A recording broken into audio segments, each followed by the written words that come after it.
A'udzu billahi minasyaitonir rajim. Ya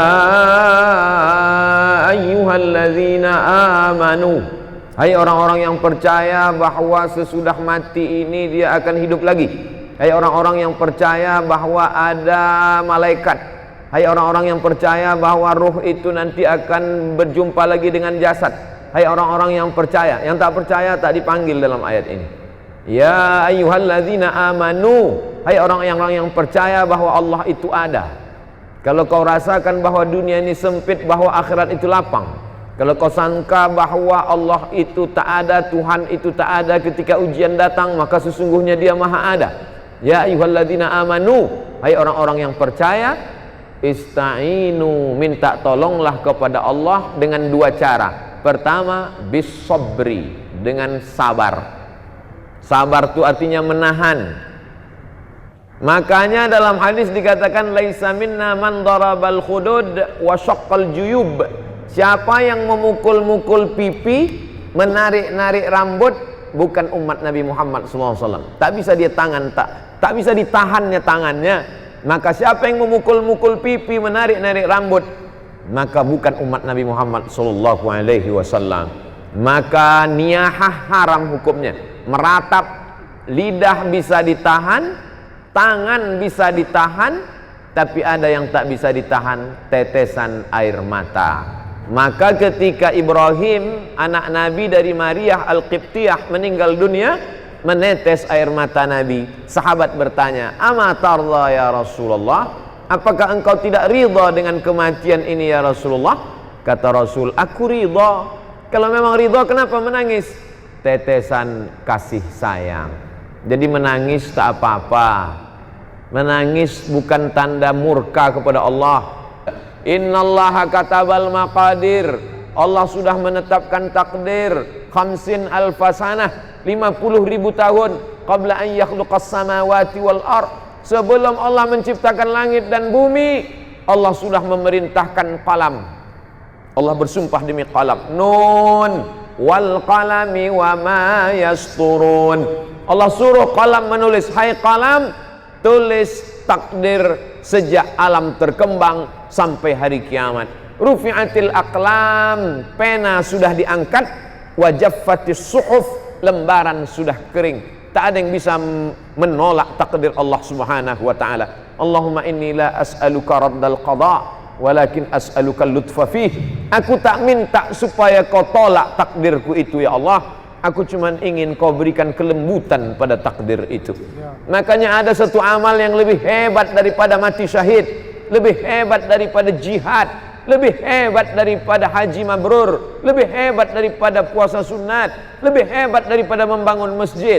Apa amal itu? Ridha menerima takdir Allah Subhanahu wa taala. Makanya kata Imam Al-Qushairi dalam risalah Al-Qushairiyah, aku tahu kapan Allah ridha kepadaku. Nah, itu bukti ridha Allah. Aku tahu kapan Allah ridha kepadaku. Dari mana engkau tahu Allah ridha kepadamu? Ketika aku ridha menerima takdir Allah, disitulah aku berarti diridhai Allah Subhanahu wa taala. Setelah penghuni surga itu masuk ke dalam surga, salamun qaulam min rabbir rahim.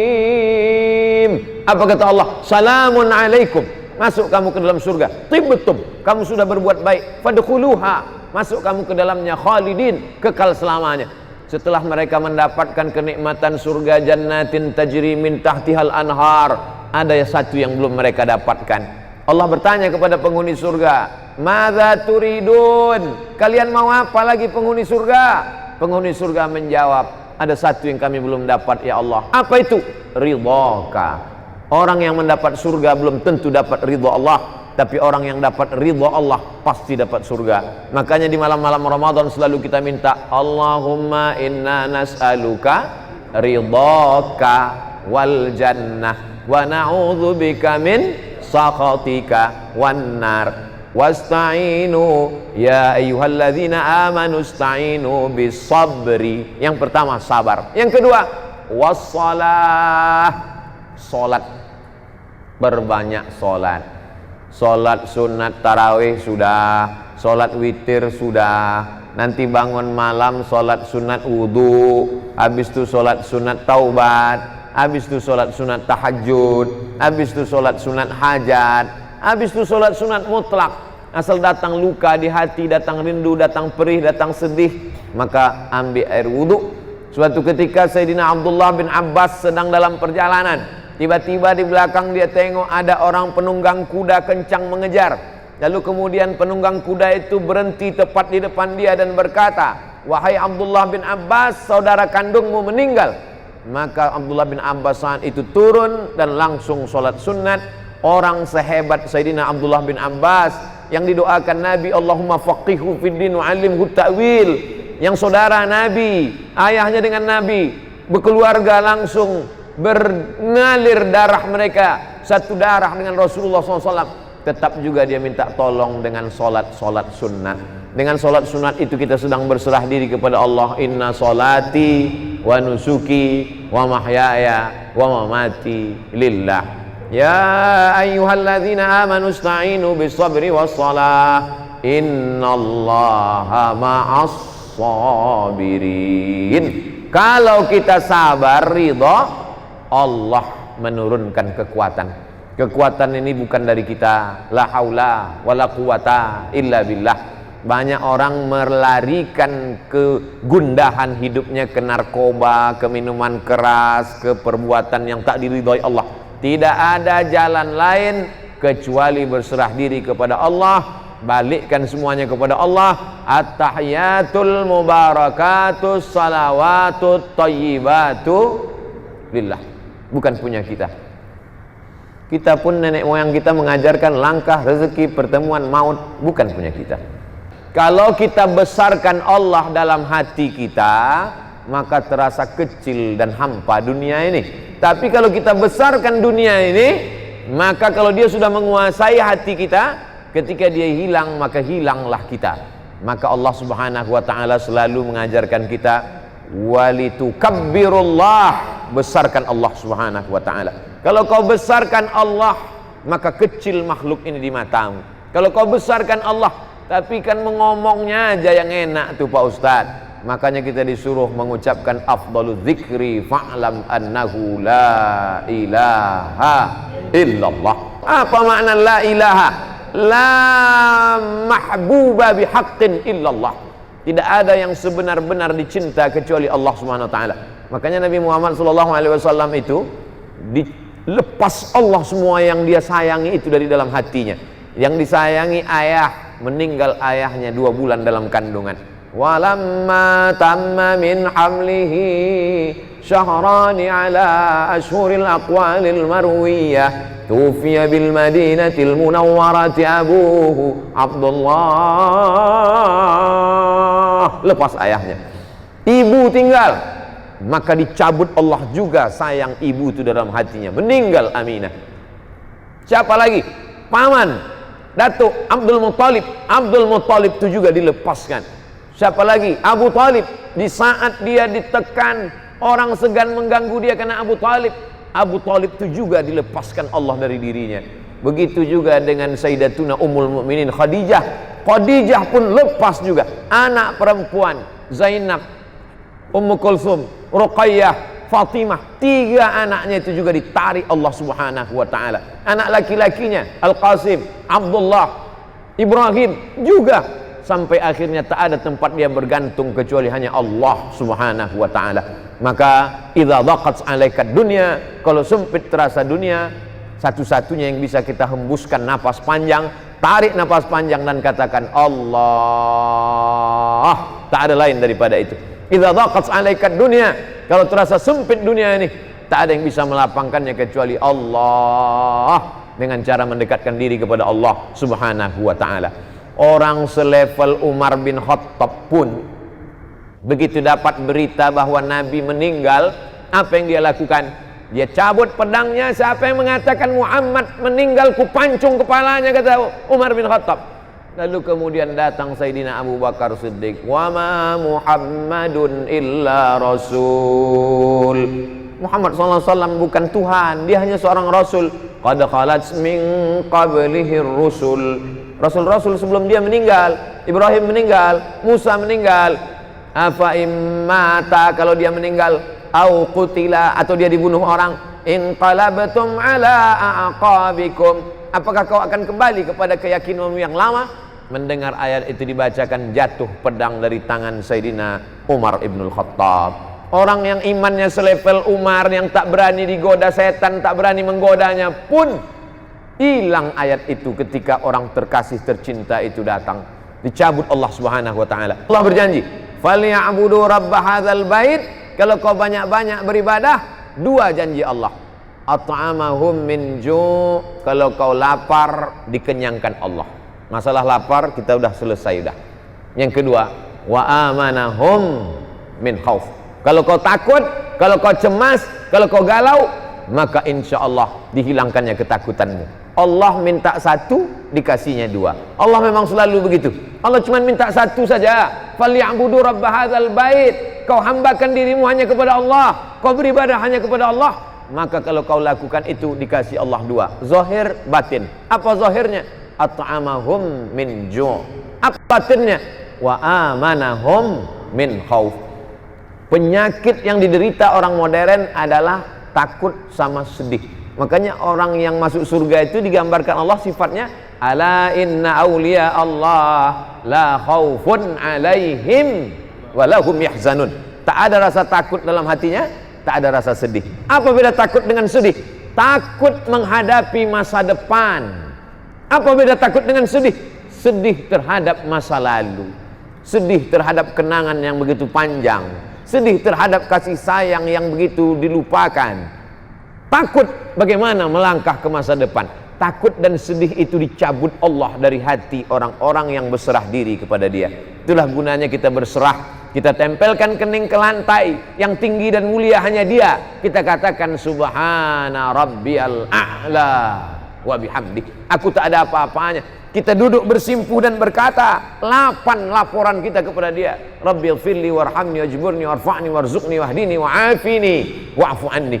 Di saat kita berserah kepada Dia, disitulah Dia akan mengembalikan kita. Sesungguhnya ujian itu Dia kasih supaya sujud kita lebih lama. Sesungguhnya ujian itu Dia kirimkan ke kita supaya doa kita lebih khusyuk. Sesungguhnya kesusahan itu Dia datangkan kepada kita.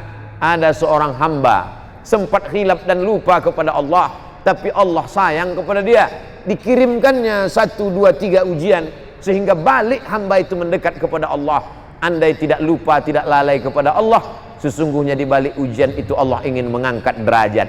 Andai derajat sudah diangkatnya, sesungguhnya orang itu sudah diletakkannya di surga Jannatul Firdaus. Tapi begitu dilihat amalnya kurang, maka sesungguhnya ada amal yang bisa menambah berat itu, yaitu amal sabar. Innama yuwaffas sabiruna ajrahum bighairi hisab. Orang yang sabar itu balasannya bighairi hisab, tak bisa dihitung dengan alat penghitung apapun, unlimited, hanya Allah saja yang dapat menghitungnya.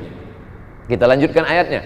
Wala nabluwannakum bisyai'im minal khauf, takut, wal ju', lapar, wa naqsim minal amwal, kurang harta, rugi, hilang, bangkrut, terbakar, diambil orang, wal anfus, sakit, was samarat, kemarau, paceklik, tak ada makanan, tak ada buah-buahan. Wa basyiris sabirin, berikan kabar gembira kepada orang yang sabar. Siapa itu? Alladzina idza asabathum musibah, ketika datang musibah itu kepada dia, yang keluar dari mulutnya bukan sumpah serapah caci maki, yang keluar dari mulutnya adalah inna lillahi wa inna ilaihi raji'un. Apa kata Allah di ujung? Ulaika alaihim salawatum min rabbihim wa rahmah wa ulaika humul muhtadun. Siapa yang mendapatkan salawat dari Allah? Siapa yang mendapatkan rahmat dari Allah? Siapa yang mendapatkan hidayah? Itulah orang-orang yang sanggup berkata apapun yang terjadi, dia katakan inna lillah wa inna ilaihi raji'un. Man dalla ala khairin falahu mithlu ajri fa'ilihi. Siapa yang menunjukkan perbuatan baik, maka dia dapat pahala seperti orang yang melakukannya.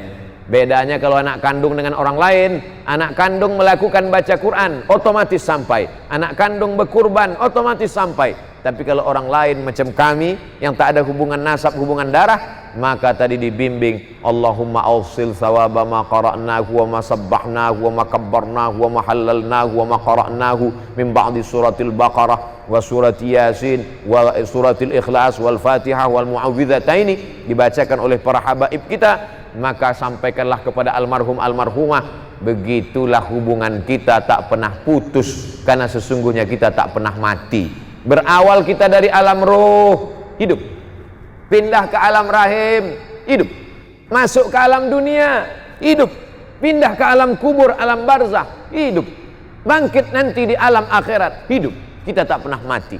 Orang yang mengatakan mati, wala taqulu liman yuqtalu fi sabilillahi amwat, jangan kau katakan mereka mati, bal ahya, mereka hidup, walakin la tash'urun, kamu yang tak bisa merasakan kehidupan mereka.